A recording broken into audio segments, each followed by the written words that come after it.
So after that little fiasco where the last plasterboard came down and broke in half either side of me,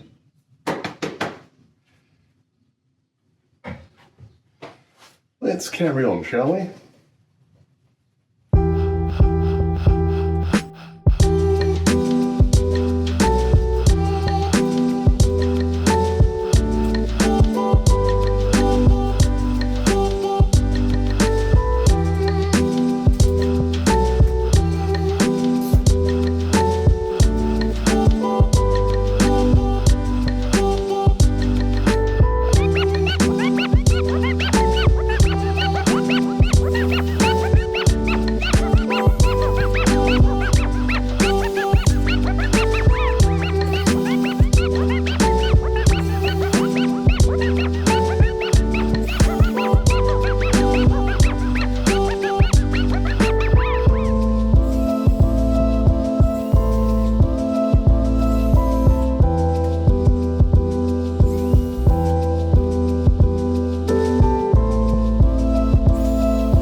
So, I've taken out I've taken out all the screws that I can see that are holding that plasterboard in place. There's a plaster joint there, and there's a plaster joint here. The trouble is, on this side, they may have jointed over where some of the screws are.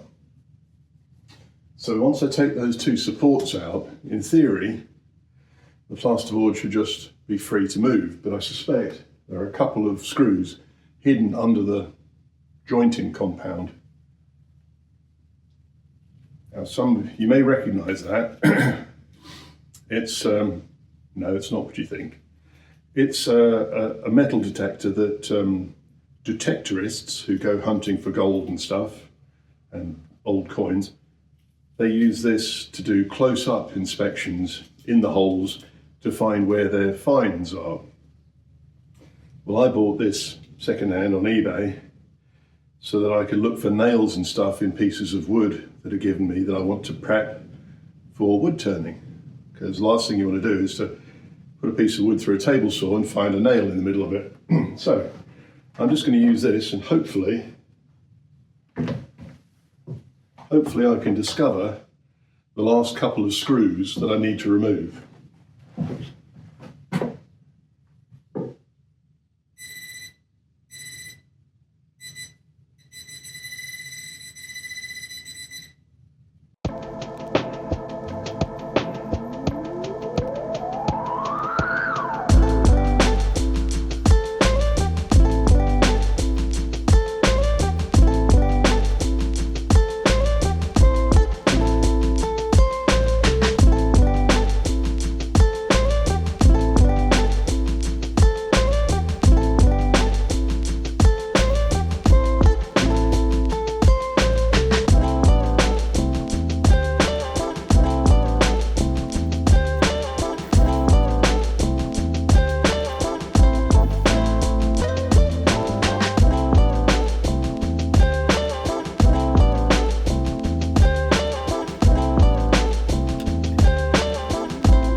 I'm discovering in part of the mix of glass fibre wool that's coming down, and yes, I will put my mask on in a minute, I'm discovering little cylinders of dried material.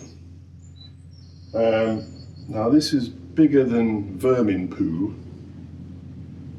so I'm suspecting that at some stage there was a critter up in these voids between the rafters, and it's either going to be a cat or a house martin. Because it's so dry, it's long gone. Now,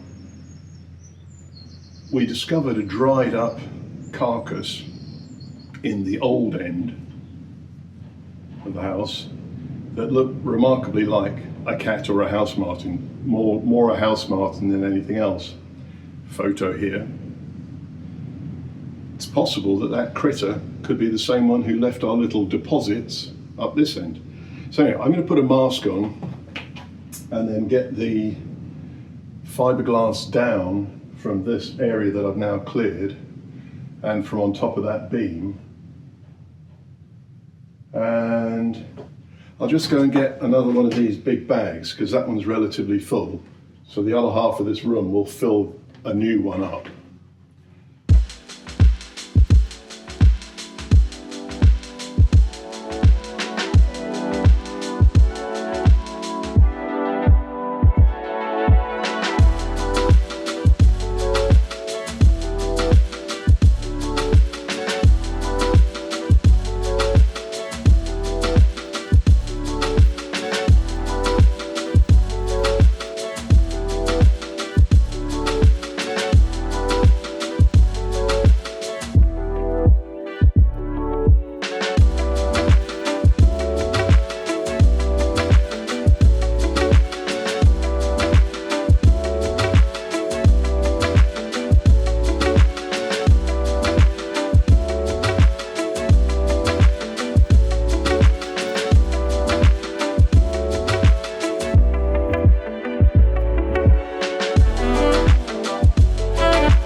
Hopefully most of the glass fibre dust has settled a bit.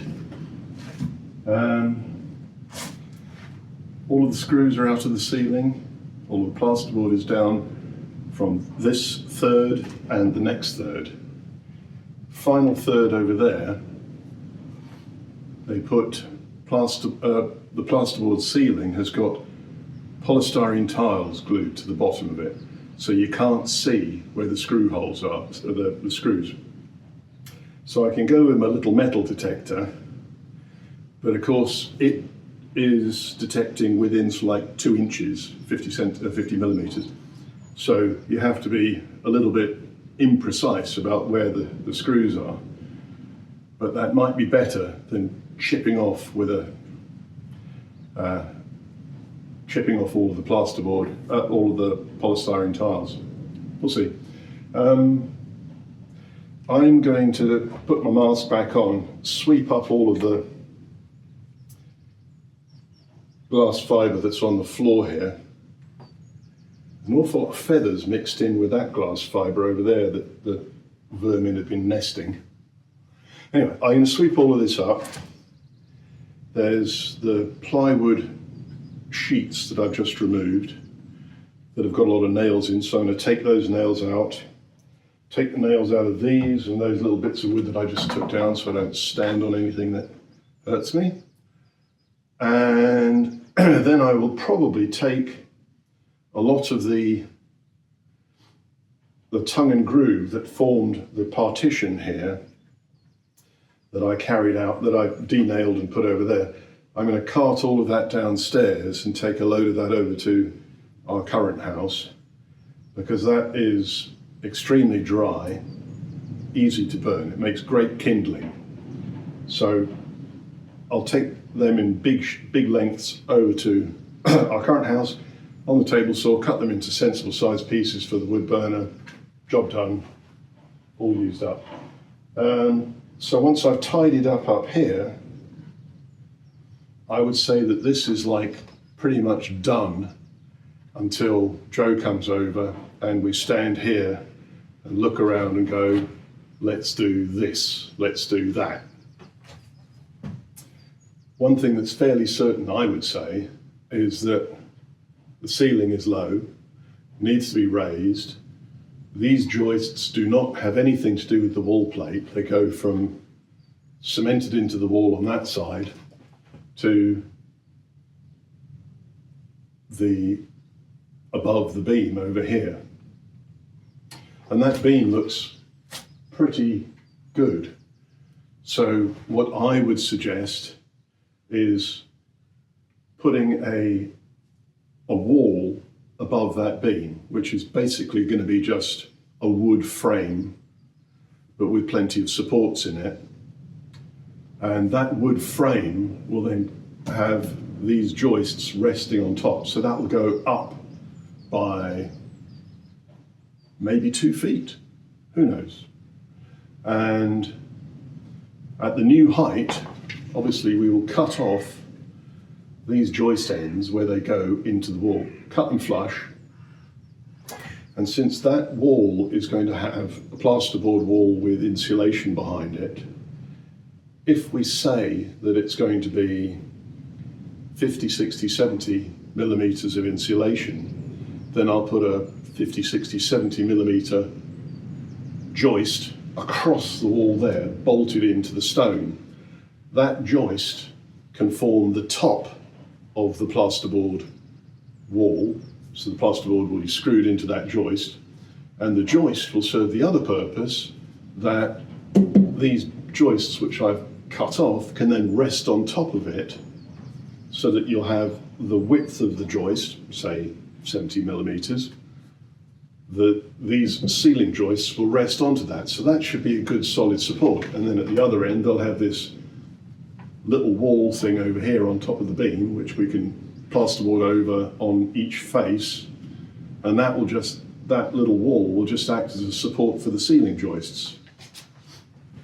I don't think that should be too ugly, because we can leave the beam revealed then. I might have to paint black and yellow hazard marks across the beam so that when I walk into it in the middle of the night, I've only myself to blame. Yeah, happy with that so far. Mask on, sweepy sweepy, cleany uppy.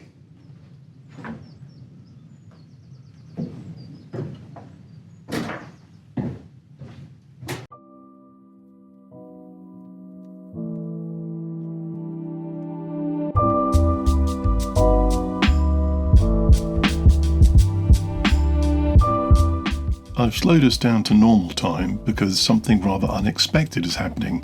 See the little red arrow down below. A bird flew in. As you'll see over the next few minutes, the oblivious idiot who's continued sweeping up didn't notice. So whilst I'm sweeping up and not noticing the bird flying around my head, it'd be really great if you could click that subscribe button and click the notification bell if you want to be notified when the next episode comes out. If you've enjoyed this, click the thumbs up too.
Little birdie, let's take him outside.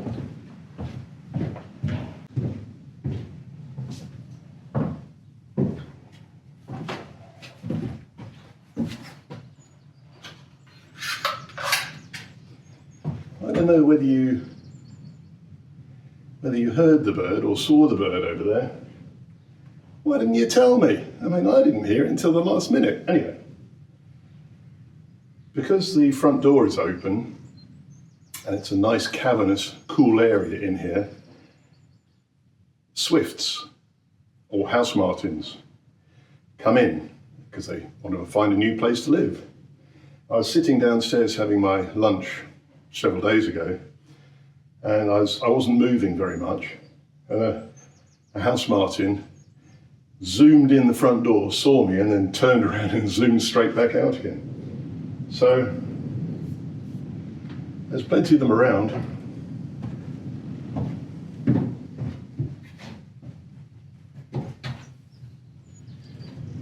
There's another bit of poo. Bloody critters. Right.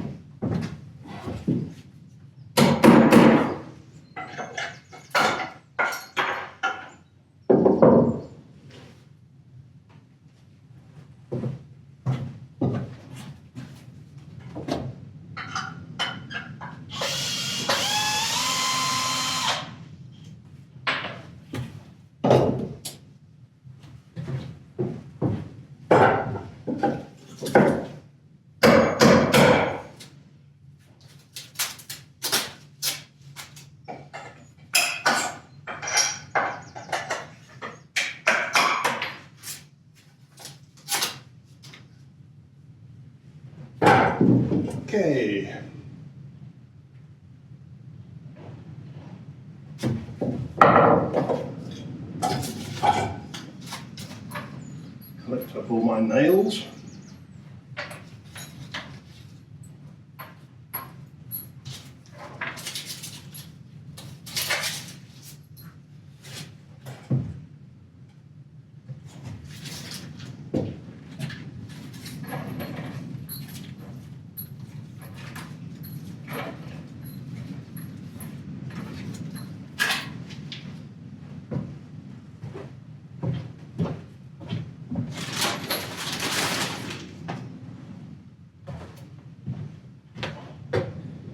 You may think it's completely pointless me taking all of these nails out from pieces of wood, which I'm probably going to burn anyway. But I am the sort of person who will suffer if I don't. As an example, the last trip over, I was taking out nails and stuff similar to what I'm doing now, or doing something on the floor.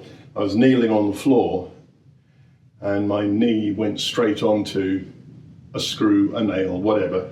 Basically, it ripped my jeans at the knee and cut my knee, but not badly, just, you know, a little graze. But it's, you know, my jeans now look trendy because they've got a hole in. I mean, I didn't want that. Anyway, I'm all cleaned up here-ish. I'm not going to bore you with me taking wood downstairs, so I'll turn you off. Don't forget to keep watching.